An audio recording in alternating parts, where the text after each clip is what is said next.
नमस्कार, मी अक्षता. आपण पाहत आहात मुंबई आउटलुक. देशाचा 80वा स्वातंत्र्य दिन, लाल किल्ल्यावरचा ऐतिहासिक सोहळा आणि या सगळ्याच्या पार्श्वभूमीवर आता राजकारण चांगलं तापलंय.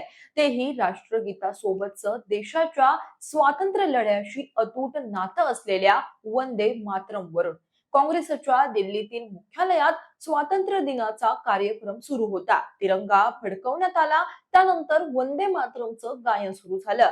याच वेळी काँग्रेसच्या माजी अध्यक्षा आणि पक्षाच्या प्रमुख नेत्या असलेल्या सोनिया गांधी यांच्या काही हालचाली कॅमेऱ्यात कैद झाल्या आणि याच व्हिडिओवरून भाजपने काँग्रेसवर जोरदार निशाणा साधायला सुरुवात केली आहे.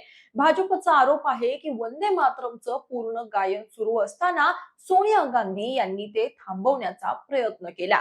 भाजप नेते अमित मालवीय आणि प्रवक्ते आर.पी. सिंह यांनी या व्हिडिओद्वारे सोनिया गांधी आणि राहुल गांधी यांच्यावर गंभीर आरोप केले.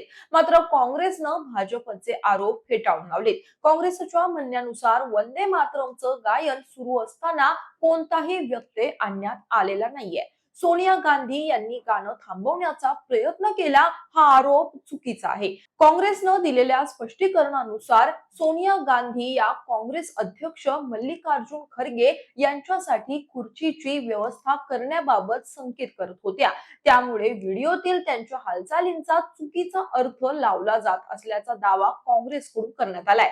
एकीकडे भाजपचं म्हणणं आहे की सोनिया गांधींनी वंदे मातरम थांबवण्याचा प्रयत्न केला, तर दुसरीकडे काँग्रेसचं म्हणणं आहे की सोनिया गांधींचा वंदे मातरम थांबवण्याशी काहीही संबंध नाहीये.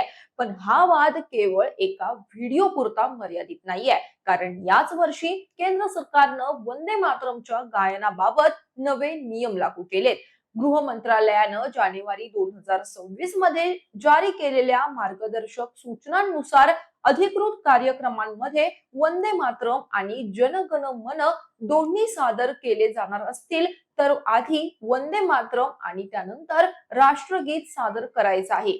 विशेष म्हणजे अधिकृत आवृत्तीमध्ये वंदे मातरम गीताची सर्व 6 कडवी समाविष्ट आहेत आणि त्याचा कालावधी सुमारे 3 मिनिटं 10 सेकंद इतका आहे. याच पार्श्वभूमीवर यंदाच्या स्वातंत्र्य दिनाच्या सोहळ्याला विशेष महत्त्व प्राप्त झालेलं.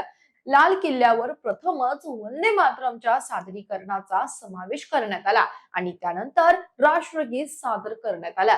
संसदेतही वंदे मातरमच्या सर्व 6 कडव्यांच्या सादरीकरणाचा मुद्दा चर्चेत आला. आता आणखी महत्वाचा मुद्दा म्हणजे वंदे मातरमचा अवमान केल्यास काय होऊ शकतं. यासाठी 1971च्या Prevention of Insults to National Honour Act 2026 मध्ये दुरुस्ती करण्यात आली आहे. या दुरुस्तीमुळे राष्ट्रगीताच्या गायनात जाणीवपूर्वक अडथळा आणणं किंवा ते थांबवणं यासाठी असलेल्या शिक्षेच्या तरतुदी आता राष्ट्रीय गीतालाही लागू करण्यात आल्यात. नव्या तरतुदीनुसार वंदे मातरमचं गायन जाणीवपूर्वक रोखणाऱ्या किंवा सुरू असलेल्या गायनात अडथळा आणणाऱ्या व्यक्तीला 3 वर्षांपर्यंत कारावास, दंड किंवा दोन्ही शिक्षा होऊ शकतात.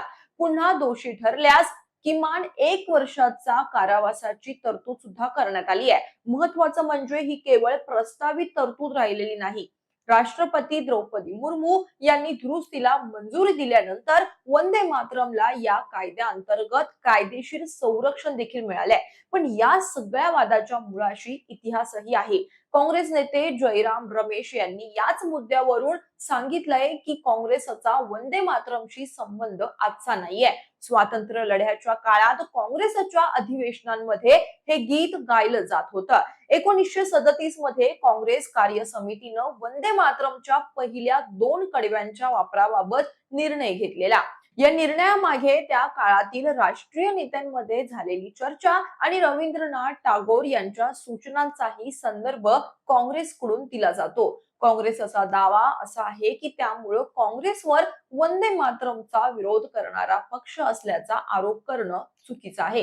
एका बाजूला केंद्र सरकारकडून वंदे मातरमच्या पूर्ण आवृत्तीला अधिकृत कार्यक्रमांमध्ये प्राधान्य दिलं जात आहे, तर दुसऱ्या बाजूला काँग्रेस ऐतिहासिक निर्णयाचा संदर्भ देत आपली भूमिका स्पष्ट करत आहे. आणि या सगळ्याच्या मध्यभागी आहे तो एक व्हिडिओ ज्यावर भाजपने टीकेची झोड लावली आहे. काँग्रेसने भाजपचे सगळे आरोप फेटाळले असले तरी सोनिया गांधी यांच्यावर कायदेशीर कारवाई केली जाणार का, असा प्रश्न आता विचारला जातोय.